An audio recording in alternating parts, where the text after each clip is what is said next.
How's it going, folks? So, I'm going to address this Twitter spat I've been having with two clowns on Twitter, obviously. And I'm going to start off by saying, well, hey, since both of you, Cryptic and Colin, since you both aren't really adults, even though one of you is 18, then perhaps you both need to sit down with your parents and watch this video. Perhaps have your parents go through your Twitter feed. Perhaps have them take your Twitter away until you become mature enough for it. Or even better, explain to you this basic concept of hey, if you don't want people being a dick to you, don't be a dick to other people. Really cool concept. If they're decent parents, they're going to pick off where they might have missed before, so to speak. So, where this whole incident stems from is somebody else complained about having to have proof before the system presumably criminally prosecute somebody. Well, of course, Colin decides they want to remark in something along the lines of, well, it's fun to always explain consent to these people who defend the presumption of innocence. Weren't the exact words, but I mean, if we need to pull out the screen caps and me post these screen caps, I can definitely do that. So, my response is to be sarcastic and go, well, what is consent? Obviously, I'm being sarcastic, but you get the drift. And of course, Colin responds with another dick answer. Well, I have to explain this to you like a child, and thank you brought in the fact that I'm American, and definitely glad I'm American. Uh, but anyway, yeah, I know what consent is. Here's the thing, the accused do have the right to due process. And quite frankly, in a free and just society, yeah, um, that's going to be the hallmark of it. Not only that, but before you get a conviction, before you put criminal penalties on the accused, you need to prove that they are guilty beyond a reasonable doubt.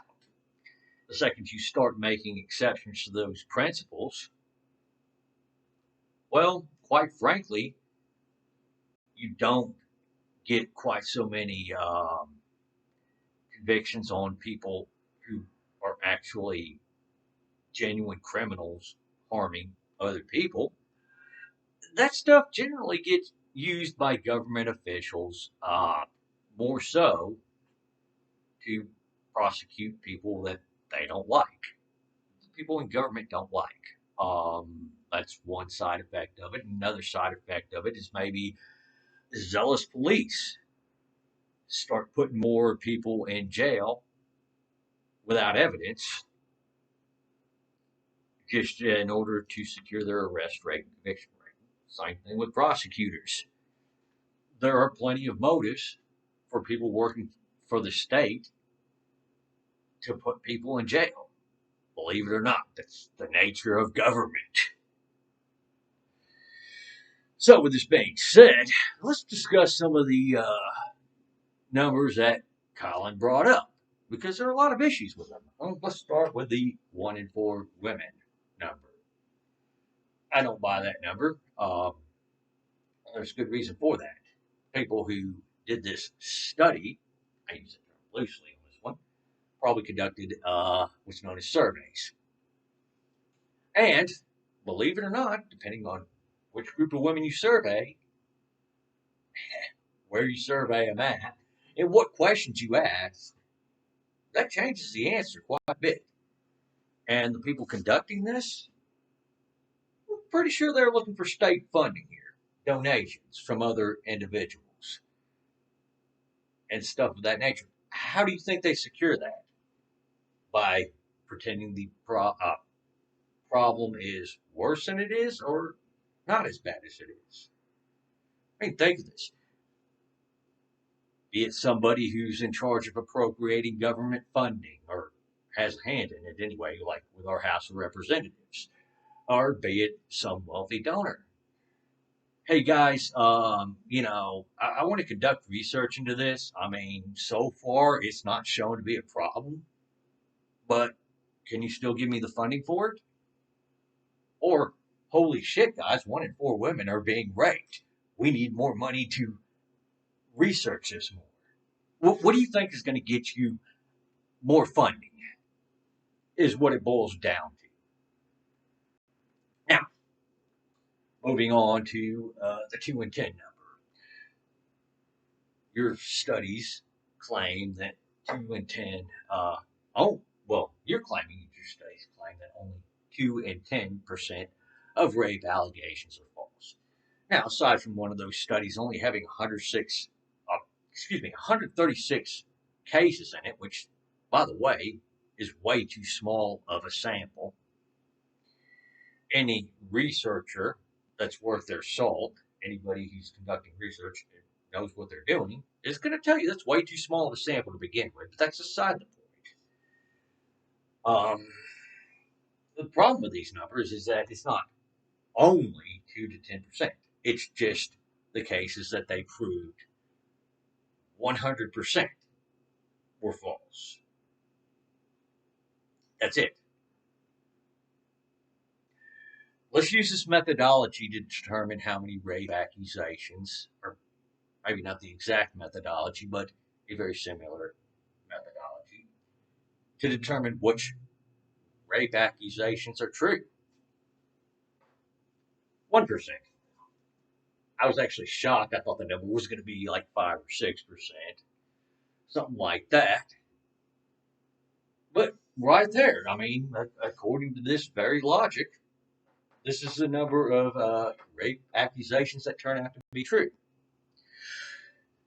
Lesson in intellectual honesty here. Leaves this big gap right here, which is a big raging question mark. Now, according to you, you're going to sit there and be intellectually dishonest and claim that all of these are just 100% true rape allegations. At least that's how your behavior and your responses have been indicating to me before. Um, and if I take your logic on this and put it on the inverse, well, hell,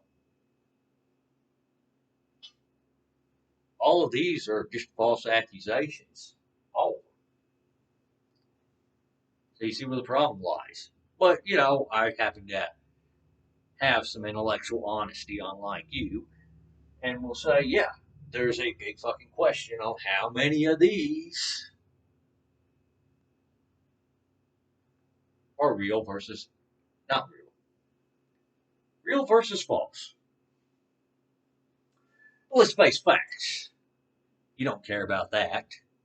In fact, your behavior, again, has indicated time and time again that you don't care about justice for rape victims, nor do you care about due process.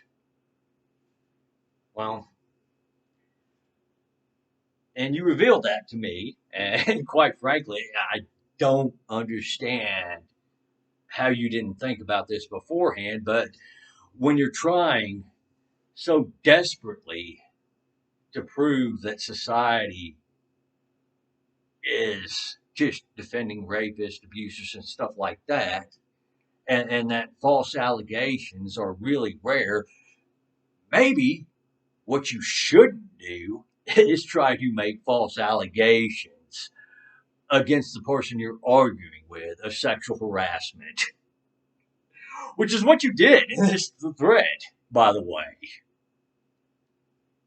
And I screen capped some of it. You figure out which portions I screen capped.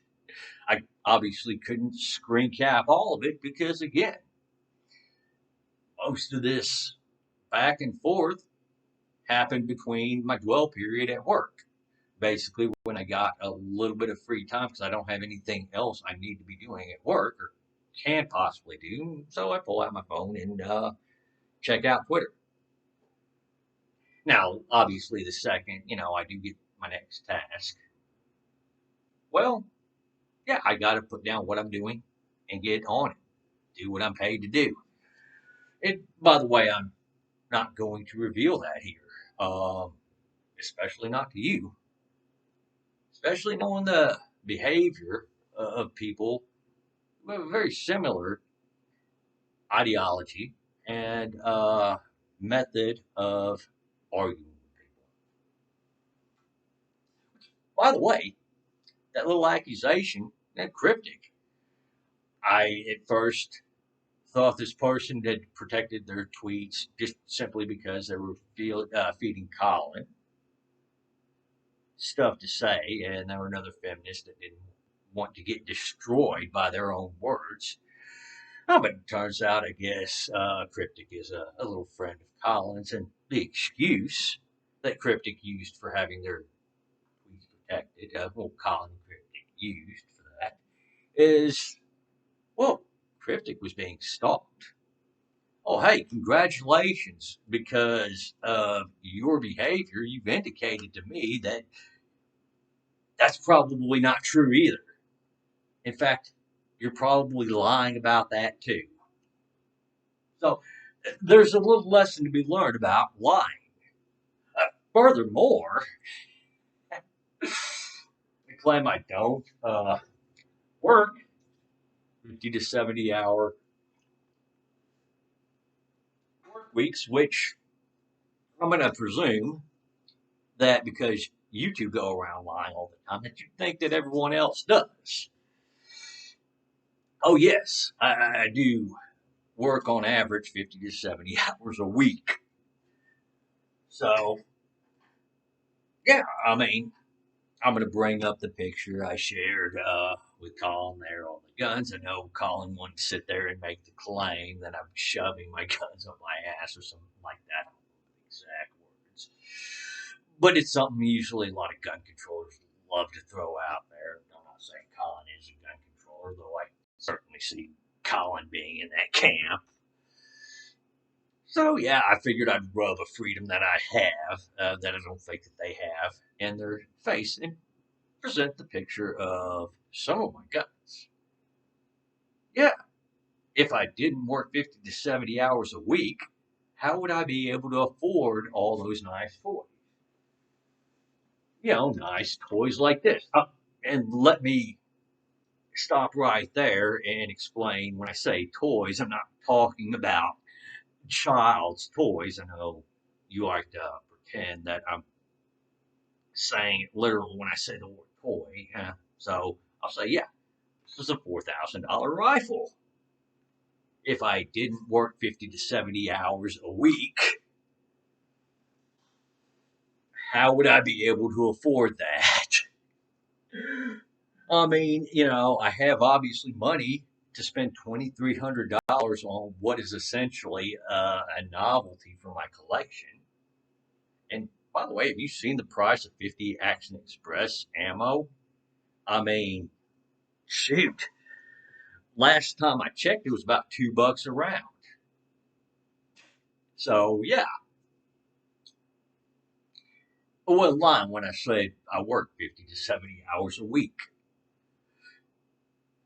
Now on the comment of whether or not Collins is a male. Well, let's put it this way. I want to rehash what I asked Colin on Twitter. You have a dick, yes or no? Well, if you weren't born with a dick, then you're probably not a male. That's generally kind of the deciding factor of whether or not you're male or female is, you have a dick or do you have a uterus? And I don't buy the whole intersex thing with Colin. Now, I do know that there are intersex people, but when you start having your pronouns in your bio and stuff like that, it tends to indicate more that you're one of the transgender types. So, no, I'm not going to take your word for it that you're intersex either. And yeah, you know what? I did make the comment, hey, well, Are you lying about being male? Or did you lose your dick trying to rape a raccoon? Or something along those lines. Again,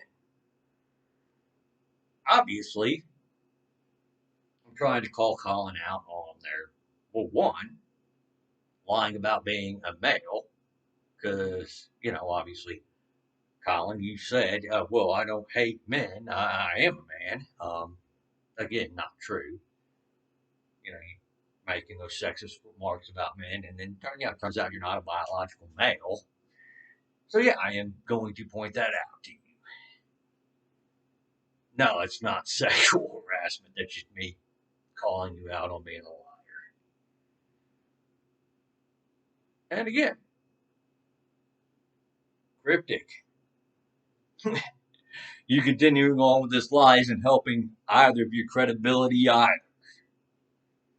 In fact, it's again destroying your credibility. So there's a lesson learned there for both of you two clowns.